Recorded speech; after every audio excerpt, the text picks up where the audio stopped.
Bienvenidos a la serie Siguiendo las huellas de Jesús de Nazaret, una serie que corresponde hoy al número 69, miércoles 22 de abril. Nuestro texto de estudio de este día es Marcos 7, 1, 23 e Isaías 29, verso 13.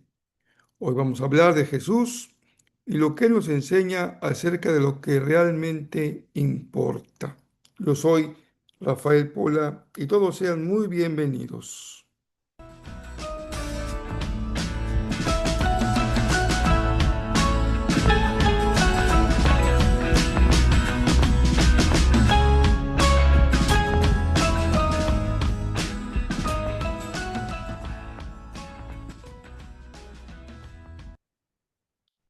Estamos ya llegando hacia el final de nuestra lectura de los textos, las enseñanzas que Jesús nos dejó en el tiempo que pasó desde su resurrección hacia el tiempo de su ascensión.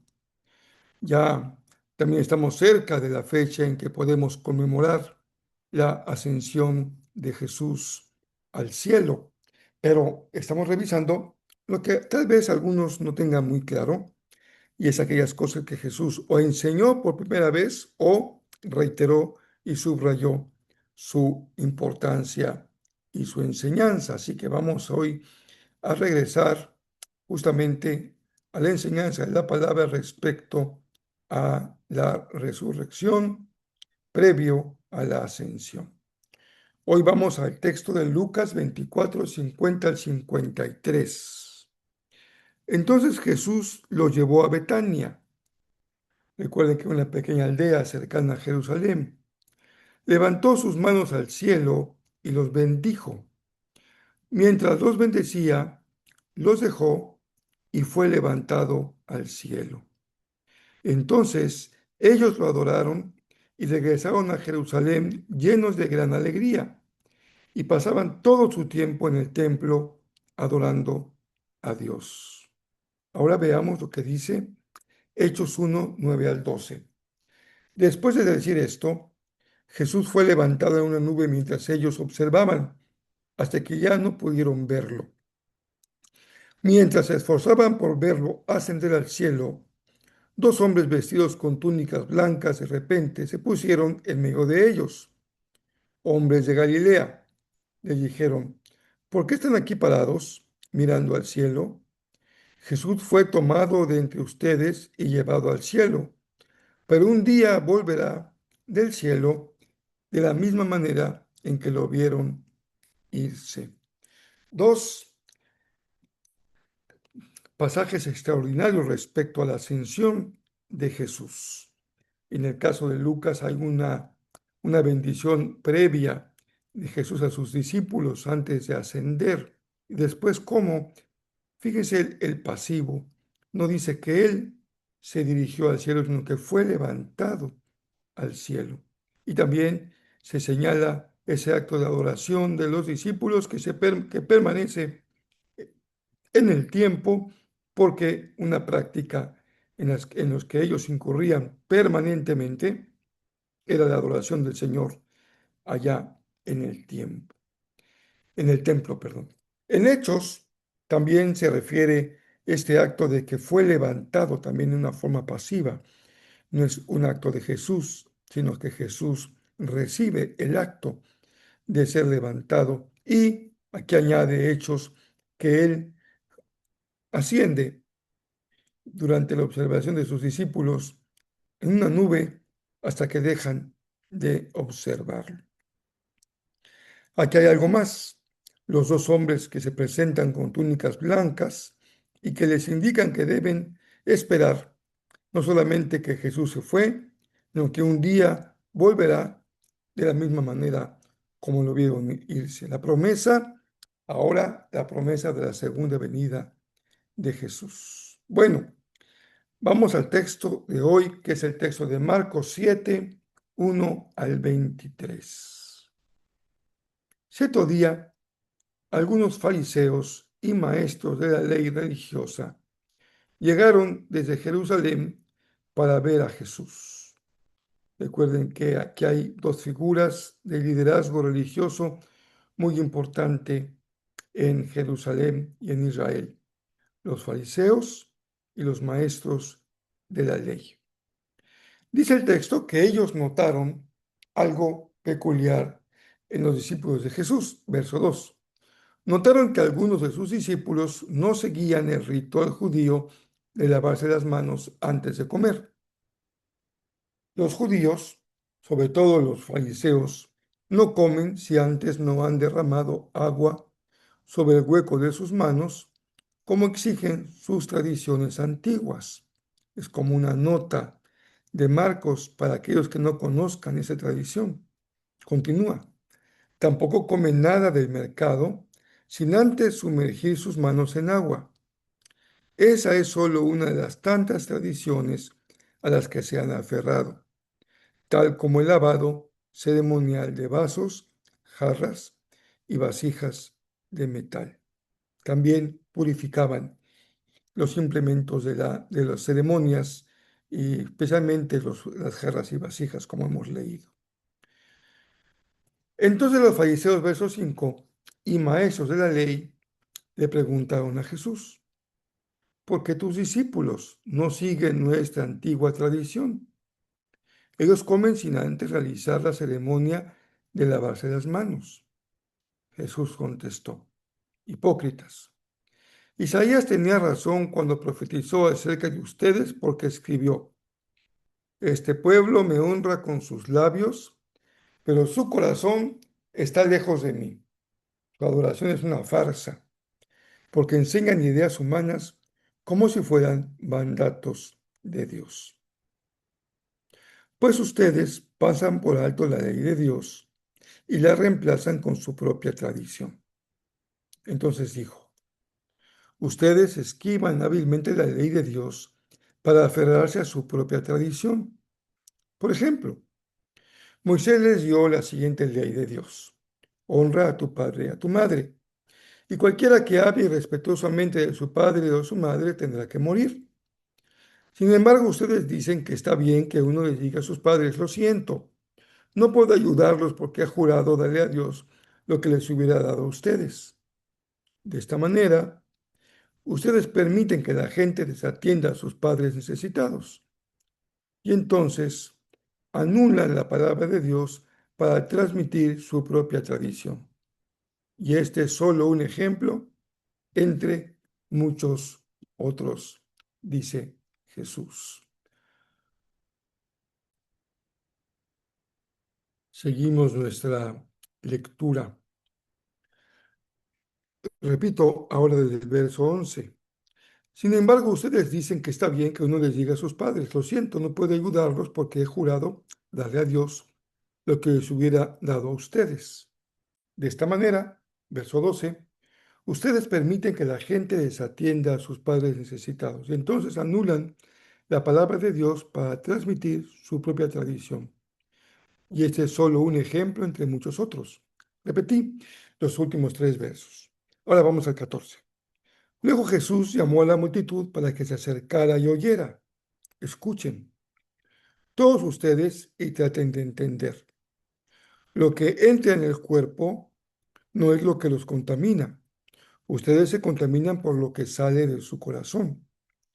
Jesús entró en una casa para alejarse de la multitud, y sus discípulos le preguntaron qué quiso decir con la parábola que acababa de emplear. Y el verso 18, Jesús pregunta: ¿ustedes tampoco entienden? ¿No se dan cuenta de que la comida que introducen en su cuerpo no puede contaminarlos? La comida no entra en el corazón, solo pasa a través del estómago y luego termina en la cloaca. Al decir eso, declaró que toda clase de comida es aceptable a los ojos de Dios. Y entonces agregó: es lo que sale de su interior lo que los contamina, pues de adentro del corazón de la persona salen los malos pensamientos, la inmoralidad sexual y el robo, el asesinato, el adulterio, la avaricia, la perversidad, el engaño, los deseos sensuales, la envidia, la calumnia, el orgullo y la necedad. Todas estas vilezas provienen de adentro. Esas son las que los contaminan. Bueno, es un texto realmente importante, porque Jesús está enfatizando enseñanza de la que ya había dado un adelanto en textos anteriores. Aquí hay una de las grandes polémicas y controversias que Jesús mantuvo o sostuvo con los líderes religiosos de su tiempo, la importancia que tenía la tradición, las tradiciones, las reglas que Israel había construido y había formulado para tratar de preservar en la mayor medida posible la pureza. En Marcos 7 se describe el texto que hemos leído, un enfrentamiento público, porque se hace a la vista de todos, con fariseos y escribas sobre justamente la tradición. Pero también Marcos incluye una instrucción pública que hace a la multitud respecto a la naturaleza real de la impureza, tradición y pureza. Dos temas de suma importancia para ese momento, para sus interlocutores, aunque tal vez para nosotros no tenga la importancia, el valor o la relevancia que tuvo en el tiempo de Jesús, porque nuestras inquietudes, nuestros temas de controversia y debate parece que pueden desplazarse hacia otros puntos de interés. Pero ¿qué está diciendo aquí Jesús que es muy relevante en todo momento? Y es también enseñanza para nosotros. Su enseñanza principal se da en dos niveles. Primero, al citar Isaías 29:13, él hace de hecho una denuncia de que la tradición oral, aquello que los escribas fariseos habían construido alrededor de la ley, ha usurpado la autoridad de la Torá escrita, la ley. En el verso 15, él va, ahora en segundo lugar, a darle un vuelco al sistema simbólico de pureza levítica, desplazando el lugar en el que el pueblo ha puesto su foco respecto a la contaminación, y él va a desplazarlo de lo exterior, de ahí el señalamiento de alimentos, manos, utensilios, y lo va a trasladar hacia lo interior cuando él se refiere al corazón. Desde el punto de vista de la narrativa de Marcos, el pasaje nos revela a Jesús que ya no está ocupando el lugar de un maestro, un rabino que simplemente aduce tener mayor autoridad para interpretar la ley dentro del sistema propio del fariseísmo, en el que ellos solían debatir diferentes interpretaciones. En realidad, y esa es la importancia suprema de este texto, Jesús ocupa el lugar del árbitro superior, supremo, único, que interpreta, muestra, enseña la voluntad genuina de Dios. Es por eso tan importante leer los evangelios poniendo atención especial en lo que Jesús enseñó, porque esa es justamente la revelación de la voluntad de Dios. Aquí no estamos frente a una diferencia de grado de primero versus segundo. Se trata más bien de la naturaleza misma de lo que Jesús está aquí sosteniendo. Los escribas y fariseos en el tiempo de Jesús interpretan, pero moviéndose dentro del mismo sistema de lo que regula la ley de Dios. Tienen una autoridad derivada. Se apoya en lo que los antepasados han dicho y hacen una cadena de tradición. Los antiguos han dicho. Y nosotros repetimos lo que los antiguos han dicho. Pero Jesús, en cambio, no apela a ningún maestro previo a él, en el cual se sostenga como su apoyo para sustentar su autoridad. Él habla en nombre propio, con una autoridad que se autopresenta como el origen mismo de esa autoridad y no como un eslabón de una cadena de tradición. Esto es una gran importancia porque la autoridad de Jesús está descansando en sí mismo y no en una cadena de tradiciones que se remontan allá antiguamente y que en esa antigüedad encuentran su posible autoridad. Pero todavía podemos dar un pasito más hacia abajo y profundizar. Jesús no solo es el intérprete de la ley, y digo él como singular, sino que reivindica que él tiene un acceso directo a la intención original de Dios detrás de la ley. Fíjense nada más lo que estamos hoy aprendiendo. No solo Jesús dice, yo soy el único que interpreta correctamente la ley. Es quien dice, yo conozco cuál era la intención original de Dios cuando prescribió la ley, porque Él y el Padre uno son. Jesús está trazando una línea entre lo que Dios realmente quiso y lo que los hombres construyeron sobre ello. Y de esto, hermanos queridos, estamos llenos todos los grupos religiosos, denominaciones, iglesias, movimientos, academias, instituciones, etcétera, etcétera, etcétera. No es que Jesús esté señalando que ninguna tradición es válida. Por ejemplo, el hecho de lavarse las manos sería sin duda una buena tradición desde la perspectiva higiénica. La higiene de lavarse sus manos es adecuada. No es esa el señalamiento de Jesús, sino el lugar que le dan en la tradición, equiparando una buena idea, una buena regla, a una enseñanza divina. La pretensión de Jesús respecto a lo que realmente él sabe que fue la intención de Dios es de primera importancia. No es que Jesús diga ser simplemente un rabino de primera calidad, un maestro superior, es que él actúa como si la voluntad de Dios fuera para él algo transparente, tan transparente como no lo es para ningún otro ser humano, incluyendo, como hemos visto en pasajes previos, al mismo Moisés. Esto tiene implicaciones muy severas para nosotros, y especialmente cuando vivimos nuestra fe en relación con nuestra práctica de lo que el Señor nos ha enseñado. Por eso, esa máxima que tenemos como iglesias locales es de una gran importancia.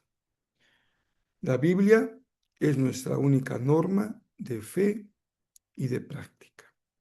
Y en el caso de las iglesias bautistas, de las que ustedes y yo somos parte, esta afirmación era todavía más radical cuando las iglesias bautistas nacieron por allá en el siglo XVII. Tenían un principio y un nombre, iglesias según la regla del Nuevo Testamento. Incluso para asuntos de fe y de práctica, el movimiento de la reforma de las iglesias libres enfatizaba el valor superior del Nuevo Testamento sobre el Antiguo Testamento, porque todo lo dicho en el Antiguo se cumplía en Jesucristo. Estas iglesias libres observaron que algunas prácticas de iglesias históricas, católicas protestantes, aún seguían practicando enseñanzas que estaban más basadas en el Antiguo Testamento que en el Nuevo. Por notar simplemente una cosa, el término de sacerdote en lugar de ministro o de pastor, un término del corresponde al Antiguo Pacto o al Antiguo Testamento.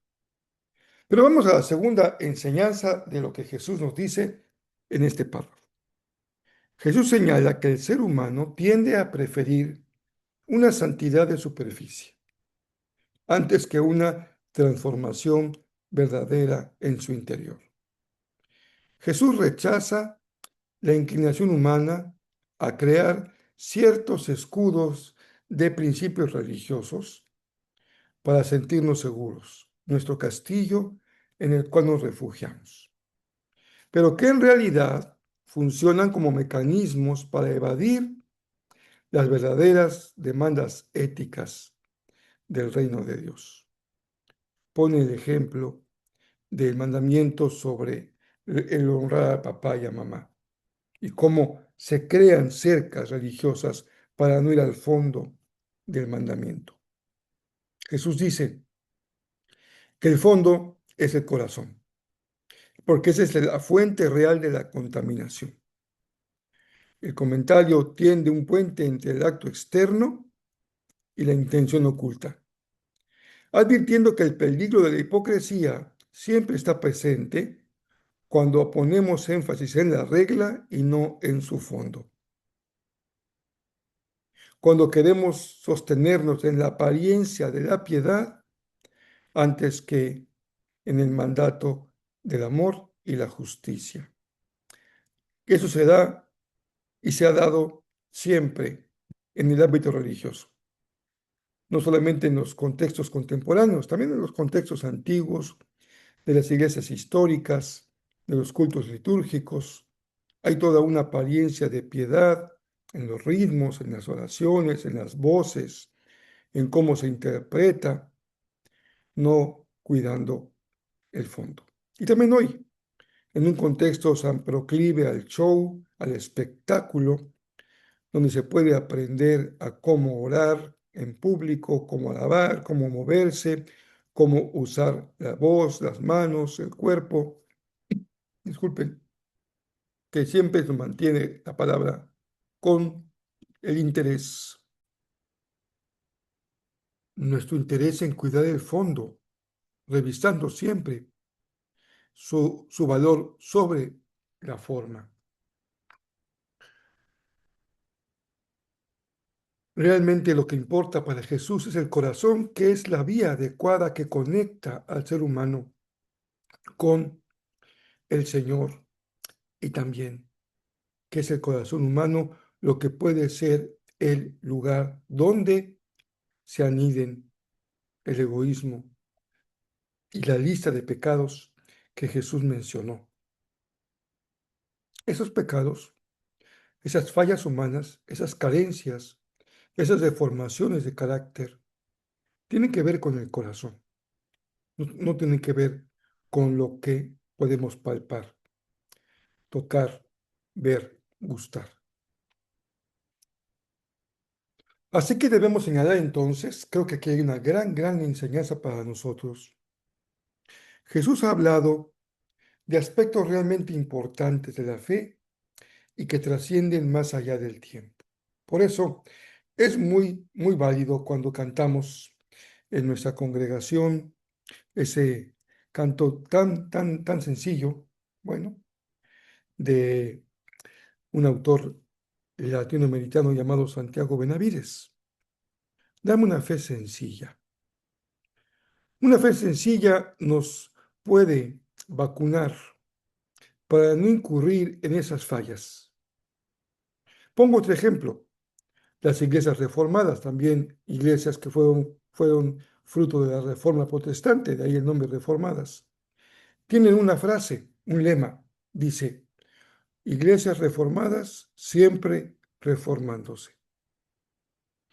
Quiere decir que el cuidado de la reforma que la iglesia necesita no debe de quedarse en el pasado, como cuando decimos, en el 1600 la iglesia hizo un cambio y se reformó, o en el 1700, o en el 1900, o a principios del año 2000, es una actividad permanente, porque es un ámbito de vida en el que hay que estar siempre en alerta, porque es fácil caer en la religiosidad y en las expresiones externas que ocultan un corazón enfermo. Es fácil poner el fondo, olvidar el fondo y enfatizar la forma.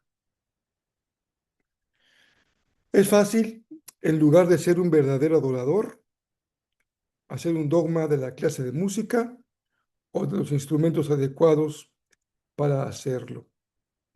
O rituales modernos de purificación que nos recuerdan los rituales antiguos de los utensilios, las manos, el lavamiento del cuerpo. también hoy se piensa en esa nueva religiosidad basada en tantos rituales antiguos de humo, plantas, olores, piedras. Más que enfocar lo exterior, Jesús se ocupa del corazón humano, de tu corazón y de mi corazón, que debe estar todos los días en permanente examen y evaluación. Déjame decirlo así. Jesús pasa de una religiosidad de boutique, bonita, reluciente, presumible, a una actitud sencilla de cuidar el corazón. Sencilla pero profunda. La pregunta con la que terminaremos hoy nuestra meditación es: ¿qué alimento le has estado proporcionando a tu corazón? Porque del corazón salen todas las cosas que Jesús mencionó. Así que lo importante es que te nutras de alimento saludable para que de tu corazón también salgan expresiones saludables. El alimento espiritual fundamental es la palabra, la oración, el compañerismo fraternal, el servicio. Así alimentamos nuestros corazones. El compromiso con valores de justicia, de paz, de amor, de compasión. Así nos remite también la lectura de hoy a Isaías 29:13. Fíjense lo que dice ya desde el profeta Isaías.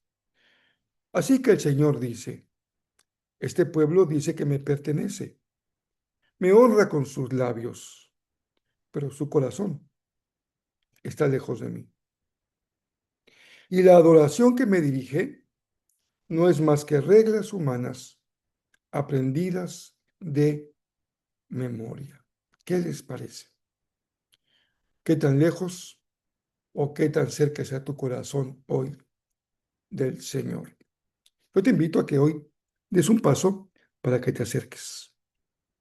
Tal vez nuestro ideal sería correr hasta la cruz y estar lo más pegado posible y decir con Pablo: justamente estoy con Cristo crucificado.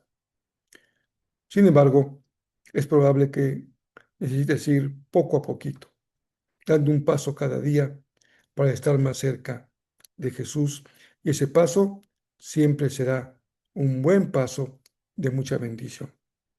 Hoy es miércoles, tenemos reunión de oración a las 8 de la noche, hora de Cancún. Yo soy Rafael Pola, esta es la serie Siguiendo las huellas de Jesús de Nazaret.